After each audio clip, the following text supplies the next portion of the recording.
This is our Unit 1 presentation for U.S. History A, focusing on exploration, the colonies, and up through the Declaration of Independence.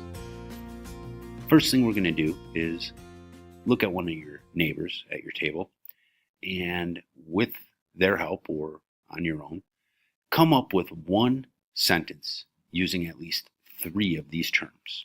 I'm going to give you 1 minute to complete this.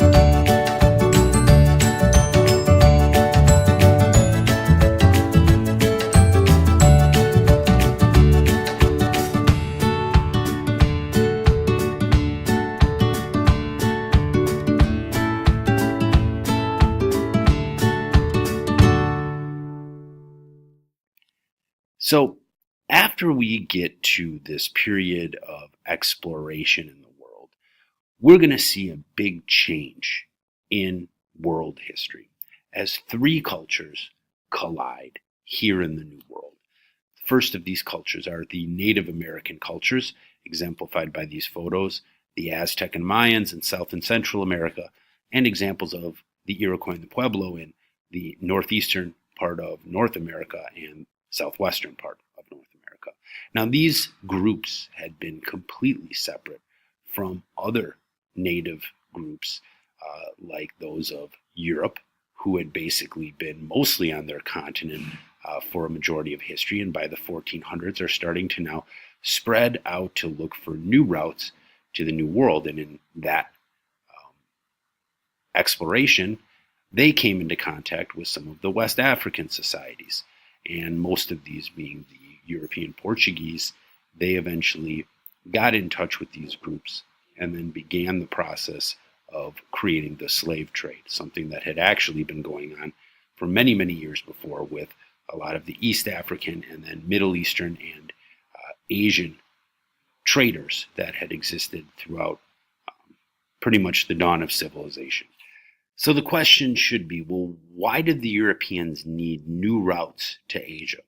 Well, basically it was because they were the biggest losers to come out of the Crusades. They had lost a lot of power and control in the Middle East. And if you look at this map where all those red and the black lines go, they had to go through what would be this area of Arabia, which they had lost any control or any ability to maintain control. So they started to look elsewhere. They began by starting to go into Africa and trying to make a route that went south of Africa. And they also, under the leadership of one Christopher Columbus, decided to head completely to the west and ended up in a completely new place altogether. And this kind of created a 3-way view. There's a question that will be one of the major questions that we have for this unit, which is, was 1492 a turning point? And I think it was a turning point. And in history, we're going to be viewing and understanding this idea of how history can have many different viewpoints and change tremendously over time. I think today, there still is a good perception of how Columbus relates to what today is the United States. I mean, he discovered a new world. And the discovery of that world by the Europe side of everything really changed the way that the history of the world continued. Now, it eventually led to the settlement of the United States. Now, whether Christopher Columbus is responsible for this, that is often debatable. Many people believe that eventual exploration, despite whether it was Columbus or somebody else, would have led to the creation of this event. Which many Americans are very proud of. But the bad side is, well, really it led to the creation of the slave system being expanded to a new continent. And, on the other side, that the creation of the United States by some perceptions around the world is that it isn't that great of a country. So there is the bad side, but I think really what we have to look at is this idea of kind of the ugly side. And that's the reality that Columbus, pictured right here, led to a creation of a colonial state that led to the eradication of various different native cultures. And also a spreading of Christianity that was not really so loving and helpful in many cases. We can definitely see that when we start to look at the Columbian exchange and the types of ideas and things, particularly disease, that was spread to the New World that led to a tremendous change in the history of North and South America. So how did that happen? Well, the biggest thing in North America, and we're obviously going to focus on North America because of the colonies.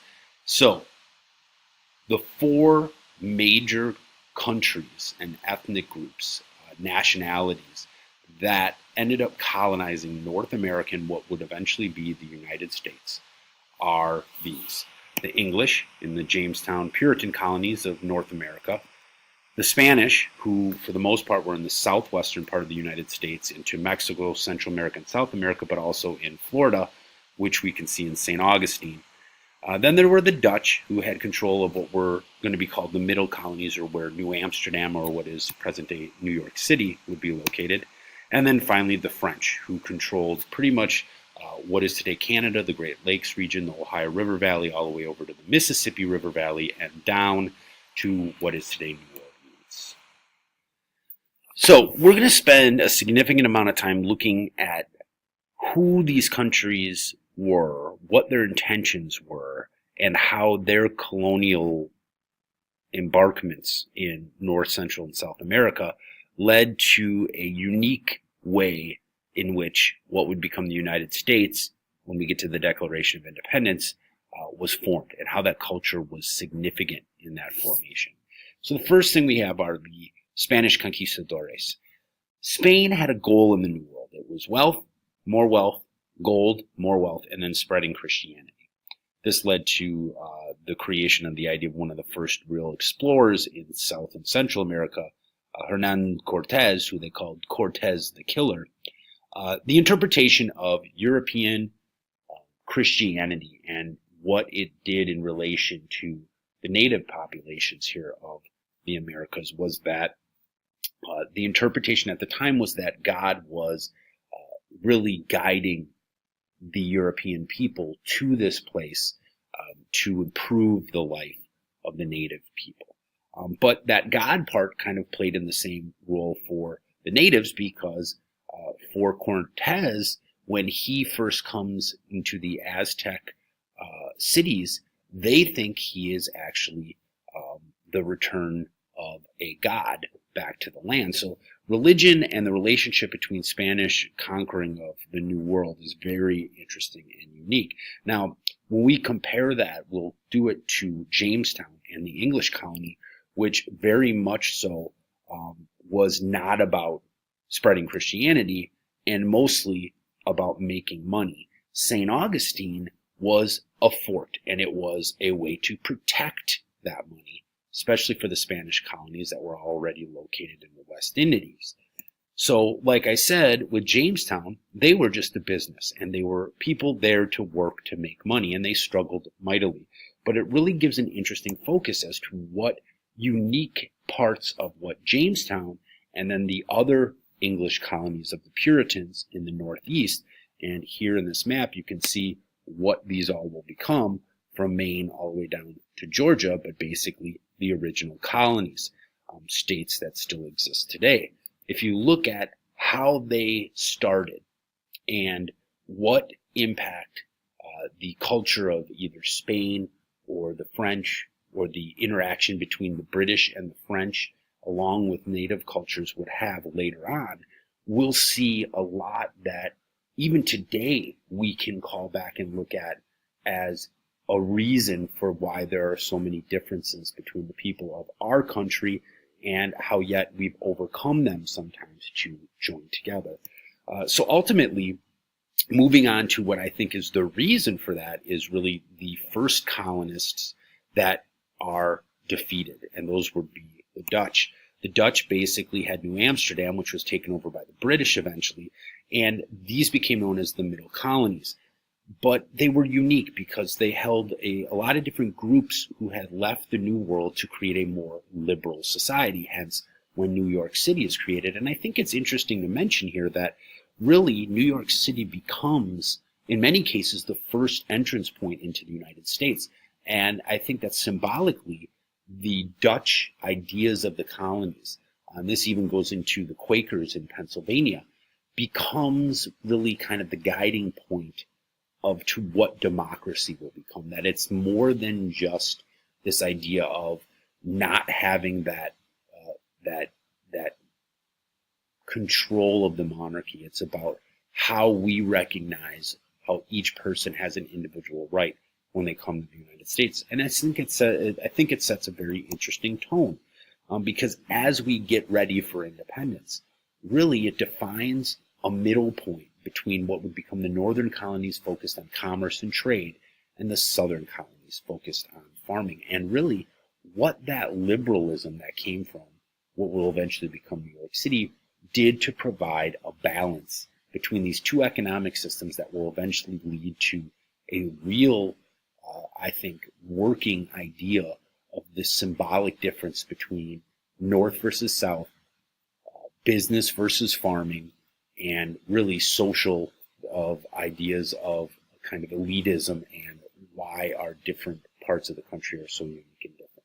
So get ready to learn. First thing you're going to want to do is take a look at this Chapter 1, Section 5 vocabulary, and take the quiz when you're done.